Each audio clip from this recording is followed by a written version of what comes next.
സിമ്പിളായിട്ടുള്ളൊരു day in my ലൈഫാണ് ഇന്നത്തെ വീഡിയോ. അപ്പോൾ സമയം ഏകദേശം 10:15 ആയിട്ടുണ്ട്. ഞാൻ ഈ സമയത്തല്ല എണീറ്റത്, ഒരു 6 മണി സമയത്താണ് എണീറ്റത്. മോളുടെ എല്ലാ കാര്യങ്ങളും കഴിഞ്ഞ് അവൾ ഉറങ്ങിയതിന് ശേഷം കേട്ടോ ഞാനിപ്പോൾ എണീറ്റ് വരുന്നത്. അപ്പോൾ ഇതാ ഞാൻ എണീറ്റ സമയത്ത് തന്നെ ഇത് ആടും കുട്ടികൾ തൊട്ടടുത്തുള്ള വീട്ടിൽ കേട്ടോ. അപ്പോൾ ഈ സൗണ്ട് കേൾക്കണ്ടെന്ന് വെച്ചിട്ട് ഞാൻ കുറച്ച് പാടുപെട്ടു അതിറ്റിങ്ങളെ പോക്കാൻ വേണ്ടിയിട്ട്. പിന്നെ പല്ലൊക്കെ തേച്ച് ഈ കുളത്തിലെ സീനൊക്കെ കണ്ടിട്ടാട്ടോ ഞാൻ പല്ലൊക്കെ നല്ല രസമാണ്. അപ്പോൾ ഇനിയാണ് കുറച്ചധികം നേരം വൈകി നന്നായിട്ട് വിശക്കുന്നുണ്ട്. അപ്പോൾ പെട്ടെന്ന് ഉണ്ടാക്കാൻ പറ്റുന്ന ഒരു ബ്രേക്ക്ഫാസ്റ്റ് ഉണ്ടാക്കണം. കാരണം ദോശ അങ്ങനത്തെ സാധനങ്ങളൊക്കെ ഉണ്ടാക്കുകയാണെങ്കിൽ നമ്മൾ കറിയോ എന്തെങ്കിലും എക്സ്ട്രാ ഉണ്ടാക്കണം. അപ്പോൾ അതൊന്നും ഇല്ലാതെ കഴിക്കാൻ പറ്റുന്ന ഒരേ ഒരു ബ്രേക്ക്ഫാസ്റ്റേ ഉള്ളൂ ഉപ്പുമാവ്. പണ്ടൊക്കെ എനിക്ക് ഉപ്പുമാവ് എന്ന് പറഞ്ഞു കഴിഞ്ഞാൽ ഒട്ടും ഇഷ്ടമല്ലാത്തൊരു ഭക്ഷണമായിരുന്നു കേട്ടോ. ഒട്ടും ഇഷ്ടമല്ല പറഞ്ഞാൽ എന്നെ അമ്മയൊക്കെ ഉണ്ടാക്കി വെക്കുന്ന സമയത്ത് ഞാൻ തീരെ കഴിക്കാണ്ടൊക്കെ ഇരിക്കുന്ന സമയമുണ്ട്.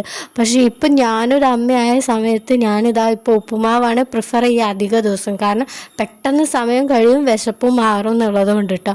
പിന്നെ ഇതാ വാഷിംഗ് മെഷീനിൽ കുറച്ചധികം തുണികളൊക്കെ ഇട്ട് വെക്കാനുണ്ടായിരുന്നു. അപ്പോൾ അതൊക്കെ ഇട്ട് വെക്കുകയാണ്. പിന്നെ മഴയൊക്കെ ഒന്ന് വെയിലറച്ച ദിവസമാണ് കേട്ടോ ഒന്ന്.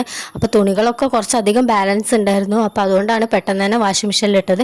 പിന്നെ ഇതാ സിങ്ക് നിറയെ പാത്രങ്ങളായിരുന്നു. ഇതാണ് എനിക്ക് ഒട്ടും ഇഷ്ടമല്ലാത്തത്. ട്രാൻസാക്ഷൻ പോലെയല്ല, നന്നായിട്ട് കഷ്ടപ്പെട്ട് തന്നെ കഴുകി വെച്ചതാണ് കേട്ടോ. പിന്നെ ഇതാ ഇത് പനിക്കൂർക്കയാണ്. എൻ്റെ മോൾക്ക് കുറച്ച് ദിവസമായിട്ട് ഒരു കഫക്കെട്ടും അങ്ങനെയൊക്കെ ഡോക്ടറെ കാണിച്ചു. പക്ഷേ എന്നാലും മരുന്ന് കൊടുക്കുന്നതിന് കൂടെ ഇതും കൂടെ എഫക്റ്റീവ് ആണല്ലോ, അതുകൊണ്ടാണ് പനിക്കൂർക്കൻ്റെ വെള്ളം കൂടെ കൊടുക്കാമെന്ന് വെച്ചത്. അപ്പോൾ ഒരു സാമ്പാർ തട്ടിക്കൂട്ടാന്ന് വെച്ച്, ഉച്ചയ്ക്ക് കറിയൊന്നും വെച്ചിട്ടില്ല. അപ്പോൾ സാമ്പാർ വെക്കാമെന്ന് വെച്ച്, കഷ്ണങ്ങളൊക്കെ ഉണ്ട്. അപ്പോൾ അത് വൃത്തിയാക്കണം എൻ്റെ പൊന്നോ. പിന്നെ അവൾ എണീക്കുന്നതിന് മുന്നേ കുറുക്ക് അങ്ങനത്തെ കാര്യങ്ങളൊക്കെ റെഡിയാക്കണം. തുണി അലക്കി മേലെ കൊണ്ടുപോയിടാം. ഒരു പണിയായിട്ടുള്ള ഒരു ദിവസമായിരുന്നു കേട്ടോ. ഉച്ചയ്ക്ക് മുന്നേ ഈ സാധനങ്ങളൊക്കെ ചെയ്ത് തീർക്കണം. അപ്പോൾ സാമ്പാറൊക്കെ റെഡി ആയിട്ടുണ്ട്.